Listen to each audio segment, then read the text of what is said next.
Hey guys, welcome to Pasta la Vista. Today we're going to be going over a very requested recipe from my friends and family who actually watch this because no one else does. Today we're going to be going over the Italian classic Carbonara, which is a pasta from Rome. It's very popular, it's everywhere, and we're going to be trying to bring you a very authentic and original Italian recipe. I have been making carbonara for about a year and a half now. I make it about twice a month, and recently I was bestowed the knowledge. I climbed up the mountaintop and met the Sherpa, and he enlightened me with the knowledge of how to make real Italian carbonara. Fabio, this one's for you. So everybody has their different recipes, so we're trying to bring you the most authentic recipe that we can. So yeah, we're gonna go over everything that you're gonna need, and then we're gonna get started.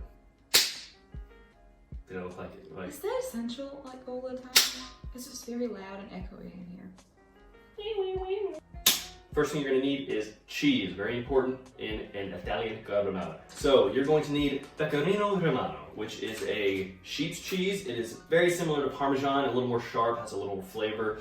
This is gonna be required if you want to make an authentic carbonara, but if you're just making it at home, use what you got. Parmesan is fine. Also, you need Parmesan, like I just said. Yeah, so cheese. Moving on, we're gonna need eggs. Fucking essential for a carbonara.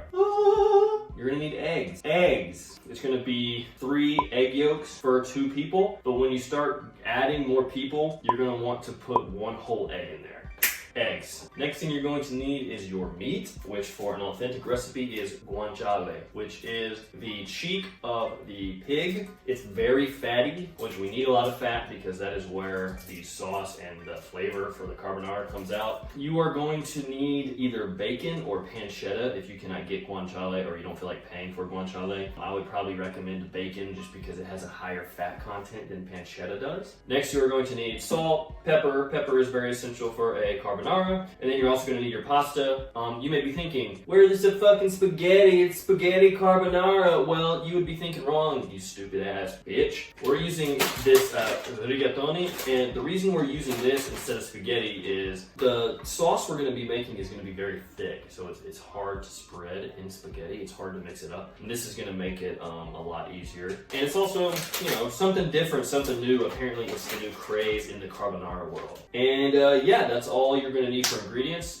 Utensils. You're going to need, you know, all these utensils. Okay, so first steps in creating this carbonara is going to be cutting up your guanciale. We're going to cut this up. It's very important to get even, consistent pieces. So the way we're going to do it is we're going to cut it this way, like a slice of bacon, and then we're going to cut long ways. And it should look something like this.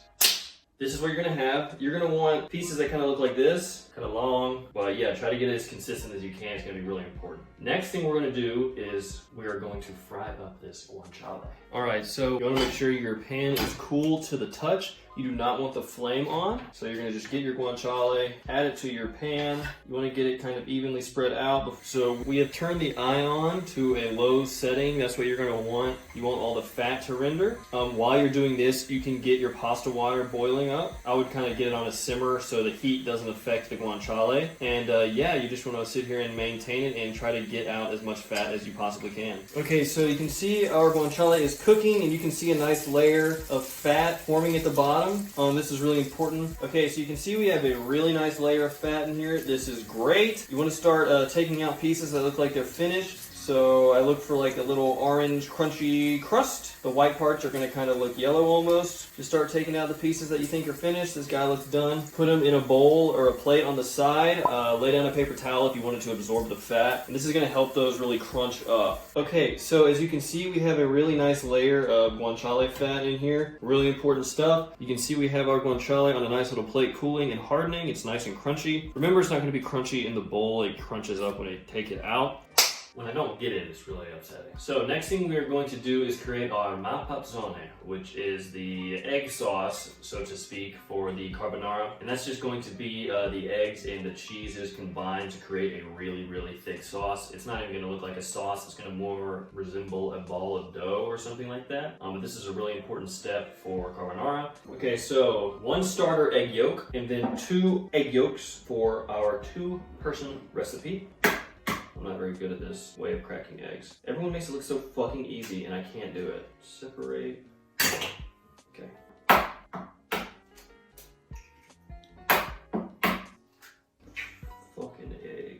Okay, so 3 egg yolks. Okay, so you got your 3 egg yolks. So this is where we add our cheese. Now it's going to be 1 part Pecorino Romano and 2 parts Parmesan. What I was told is just a gracious handful. We didn't really get a measurement. We'll do, maybe when you're doing it, you want to use some sort of spoon or something so you can have better measurements.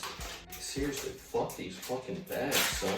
So 2 parts Parmesan. And you may be thinking, holy shit, that's a lot of cheese. And you'd be right. It is a lot of cheese. It is delicious. You're gonna use your fork and just start mixing it up. Your mapazzone should resemble something like this.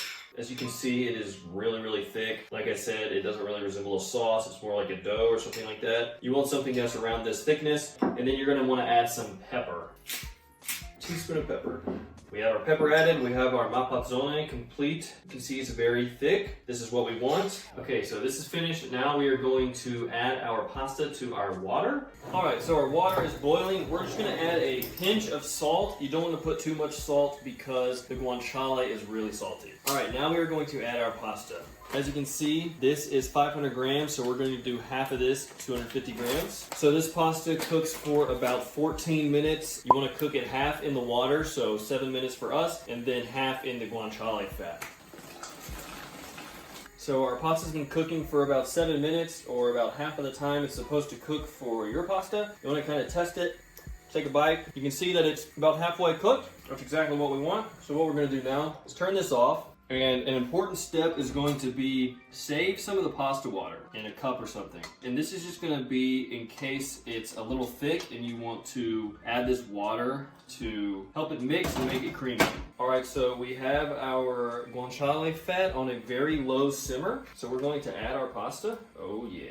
And now you're just gonna mix it and cook it in here until all the fat is absorbed and the pasta is completely cooked. So I wanna emphasize that you wanna have this on a very low simmer. You don't want to fry your pasta. Okay, so our pasta is done cooking. It is al dente, which means to the tooth. And basically what this means is that you're gonna spend more time chewing it. So you're gonna spend more time enjoying the food and appreciating the flavors. It just means that it's a little firm is all. So next thing we're going to do is add the mapazzone. So this is why the spaghetti is a pain in the ass when doing it like this, because the spaghetti noodles are so loose and don't have any rigidity or get all that eggy, cheesy goodness that you can, and then just start mixing. The heat and the oil will really help this.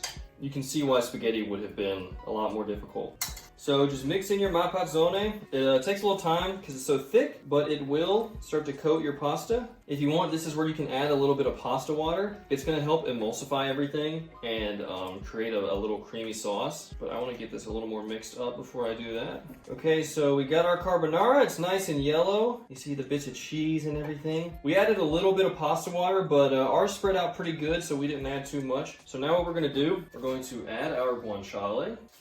You want to save some for plating, and also guanciale is really, really strong, so don't want to do too much. So mix that in. And once your guanciale is all mixed in with your pasta, we're gonna put it on a plate. Okay, so we have our carbonara. It's looking really good. I'm gonna add a little bit of pepper, and then I'm gonna sprinkle some more pecorino on top of this. Not too much. Let's see how this is. Oh, nice crunchy piece of guanciale. Oh my god, that's so fucking good. Oh my lord, that is so good.